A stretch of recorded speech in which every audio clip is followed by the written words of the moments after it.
Jubilee hills లో చీలిక కుట్రలు అంటూ బీఆర్ఎస్ బీజేపీ ఒకటయ్యాయని ఇది గమ్మతుంటది. కాంగ్రెస్ ఏమో బీఆర్ఎస్ బీజేపీ ఒకటైంది అంటది, బీజేపీ ఏమో బీఆర్ఎస్ కాంగ్రెస్ ఒకటి అంటది, ఇక ఇక్కడ బీజేపీ ఏమో కాంగ్రెస్ బీఆర్ఎస్ ఒకటి అంటది. ఎక్కడికించి ఆ ఇద్దరు ఒకటని చెప్పి మేమే శుద్ధ పూసలం, మేమే సక్కరైన పూసలం అని చెప్పడానికి ప్రయత్నం చేస్తా ఉంటారు.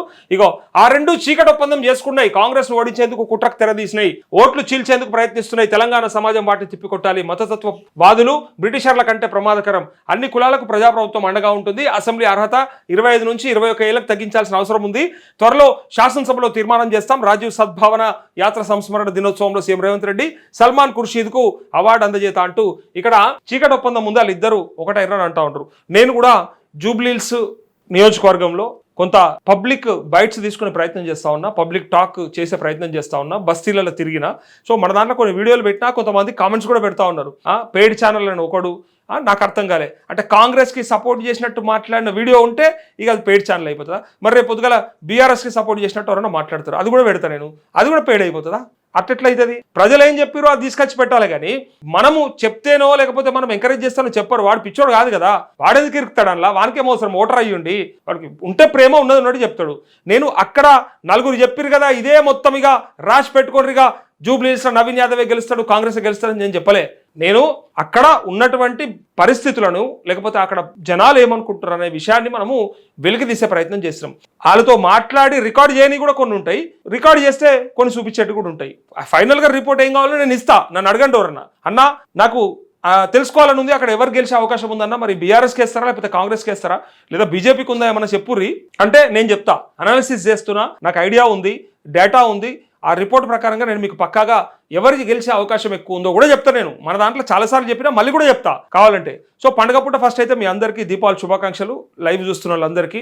సో కామెంట్ కూడా చేస్తున్నట్టు నేను రిప్లై కూడా ఇస్తా. సో మీ పండుగ మాత్రం బ్రహ్మాండంగా జరుపుకొని ఎంజాయ్ చేయండి. అందుకే ఇలా పండుగ పూట ఎవరిని విమర్శించకుండా ఎవరిని తిట్టకుండా ఎక్కడికి వెళ్ళి ఉన్న వార్తలు ఏదో చెప్పుకునే ప్రయత్నం చేద్దాం. కాకపోతే ఇక్కడ చూడరు ఏమంటారు అంటే ఓట్లు చీల్చేందుకు ప్రయత్నిస్తున్నాయని చెప్పి అంటా ఉన్నాడు. బీజేపీ ఒకటైతే అసలు కల్వకుంట్ల కవిత ఎందుకు అరెస్ట్ అవుతుంది? బీజేపీ బీఆర్ఎస్ ఒకటైతే ఇలా వాళ్ళు వీళ్ళు క్యాండిడేట్ని ఎందుకు పెట్టుకుంటారు? ఒకరికొకరు సపోర్ట్ చేసుకుంటుండే. లోపాయికార ఒప్పందం ఉందనుకుందాం, ఉంటే ఇలా రేపు పొద్దుగల రిజల్ట్ తెలిసిపోతుంది కదా, మనం చూస్తాం కదా. ఇప్పుడు బీజేపీకి ఎక్కువ ఓట్లు పడ్డాయి అనుకో, అప్పుడు ఏమవుతుంది? నష్టమవుతుంది కదా. అలాంటప్పుడు బీఆర్ఎస్ గెలవాలని చూస్తుందా? బీజేపీని కొంత ఎంకరేజ్ చేస్తే కాంగ్రెస్కు ఓట్లు తగ్గుతాయని చూస్తుందా? మీరు ఒకసారి అనాలిసిస్ చేయండి, అర్థం చేసుకోండి. వీళ్ళు ఏమంటారంటే తెలంగాణ సమాజం వాటిని తిప్పికొట్టాలి, ఓట్లు చీల్చేందుకు ప్రయత్నిస్తున్నాయని చెప్పి కాంగ్రెస్ ఓడించేందుకు కుట్రకు తెరదీసినాడు. అసలు నేను ఇలా అంటలేను కానీ రేపు అంటా ఇవన్నీ, కానీ కాంగ్రెస్ ని ఓడించడానికి ఏ పార్టీ చేయక్కర్లేదు. ఇవాళ ఉన్నటువంటి పరిస్థితులలో రాష్ట్రంలో ప్రజలే ఎదురు చూస్తున్నారు, ఏదైనా ఒక ఎన్నిక వస్తే వీళ్ళకు కర్రగాల్చి వాత పెడదామని, సురుకు పెడదామని, ఇలా సురుసురు బత్తులు ఉంటాయి కదా, ఏదో ఒకటి పెడదామని చూస్తున్నారు. ఈ రిజల్ట్ తోనన్నా తెలుసుకోవాలి వాళ్ళని చెప్పి. అయితే స్థానిక సంస్థల ఎన్నికలకు సరిగ్గా పోలేకపోతున్నాయనే భావనతోనే కోపం మీద ఉన్నారు. గ్రామాలలో పథకాలు సరిగా అమలు చేయక ఇచ్చిన వాగ్దానాలు నెరవేర్చలేదనే కోపం వాళ్ళకున్నది. హైదరాబాద్లో మాత్రము ఈ హైడ్రా మూసి అని చెప్పేసి ప్రక్షాళన లేకపోతే చెరువుల కుంటల కాపాడుడు అని చెప్పి తీసుకొచ్చి పేదల గూడ్లు గులగొడితే వాళ్ళకే ఉంది కోపం, ఇంకొవ్వరికి లేదు. ప్రజలకే ఉంది, పార్టీలకు ఏమవసరము? పార్టీలు ఏమవసరం, ప్రజలే చూసుకుంటారు. అయితే తను చెప్పేది ఏంటంటే అసెంబ్లీ అర్హత 25 ఏళ్ళ నుంచి 21 ఏళ్ళకి తగ్గించాలి. ఇవన్నీ గివిట్ల మీదనే ఉన్నాయి, కానీ ఇంకా ఎట్లా రెవెన్యూ జనరేట్ చేద్దాం, ఎట్లా పథకాలన్నీ సంక్షేమ పథకాలు అందిద్దాం, పేదలకు ఇంకా దక్కకపోయే అందరికీ ఇండ్లు అని చెప్తే ఇందిరమ్మ ఇండ్లు, మళ్ళీ నియోజకవర్గానికి 3500 ఇస్తే మళ్ళీ అంతేమంది ఉన్నారా? మరి 2.5 లక్షలు ఉండే యావరేజ్గా ఉండే ఓటర్ల మధ్యలో అంతే ఉన్నారా? 3000 ఇళ్ళే సరిపోతాయా? మరి పేదలు లేరా అనేది ఒకసారి ఆలోచించాలి ప్రభుత్వం కూడా.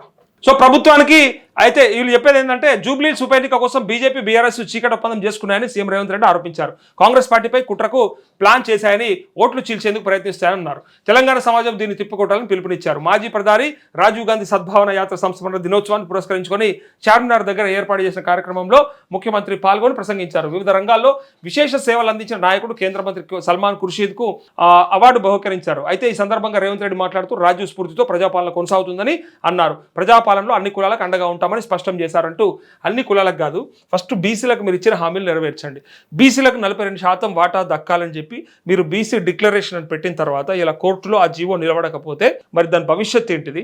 మీరు అసలు ఎన్నికలకు పోతారా? మళ్ళీ సుప్రీంకోర్టులో కూడా ఆ స్పెషల్ లీవ్ పిటిషన్ ఏదైతే ఉందో దాన్ని కొట్టేస్తే మళ్ళీ మీరు హైకోర్టులో తేల్చుకోమని చెప్పారు. అసలు మీరు ఎన్నికలకు పోతారా? పోతే దేని మీద పోతారు, ఏ రిజర్వేషన్ల మీద పోతారు? గత రిజర్వేషన్లో మరి ఇప్పుడున్న రిజర్వేషన్లు మరి జీవో కొట్టేస్తే మరి ఎట్లా సాధ్యమవుతుంది? మరి అప్పటిదాకా పోరా, ఎప్పుడు దాకా పోతారు? అసలు గ్రామాలల్లో పరిపాలన సాగకుండా, పాలక వర్గాలు లేకుండా దారుణాతి దారుణమైన పరిస్థితులు ఇలా గ్రామాలు ఉన్నాయి. మీరు కావాలంటే చూసుకోర్రి, ఒక్కంది నెత్తి కాదు కత్తి కాదు, బాధ్యత లేదు, ఎవడేం పట్టించుకుంటాడు? ఇప్పుడు పాలకవర్గం ఉంటే అయినా చేస్తుంది, ఏమన్నా తీర్మానాలు జరిగితే అన్న అభివృద్ధి జరుగుతుంది. ఓ కలవాటు కట్టేది లేదు, ఒక పని చేసేది లేదు, ఓ బిల్డింగ్ లేదు, ఓ ఇన్ఫ్రాస్ట్రక్చర్ లేదు, ఆడ ఏం డెవలప్మెంట్ లేదు, ఎట్లుందో అట్లుంది అంతే. ఖాళీ చెత్త ట్రాక్టరు, ఆ పారిశుద్ధ కార్మికులుగా రెండే పని చేస్తున్నాయి. ఆ సెక్రటరీలు యాన్ని అప్పులు చేస్తున్నారు, ఈ చెత్త ట్రాక్టర్ పోయి చెత్తేసుకొస్తుంది, పారిశుద్ధ కార్మికులు పొద్దున దాకా రోడ్లు ఊడ్చుకుంటా మోర్లు సాఫ్ చేసుకుంటూ తిరుగుతారు. ఇంతకు మించి ఆడ వేరే ఏ పనులు నడుస్తలేవు గ్రామాల్లో. కావాలంటే మీరు చూసుకోరు, పండుగలు కూడా కింద మీద పడి వాళ్ళు ఆడ 5 లక్షల రూపాయలు అప్పు చేసి బతుకమ్మ కాడ అన్నో ఎన్నో ఖర్చు పెట్టి వాళ్ళు అప్పుల పాలవుతా ఉన్నారు సెక్రటరీలు. మొన్న ఏదో 170 కోట్లతో రిలీజ్ చేసినామని చెప్పారు. మరి అవి ఎంత వచ్చినాయి, ఎంతమందికి అందినాయి? ఈ రాష్ట్రంలో ఉన్న 12,800 గ్రామ పంచాయతీలకి మరి మీరు ఇచ్చిన ఆ పైసలు ఏడ సరిపోయినాయి, ఏ బిల్లులకు సరిపోతాయి? ఇది మాట్లాడాలి కదా.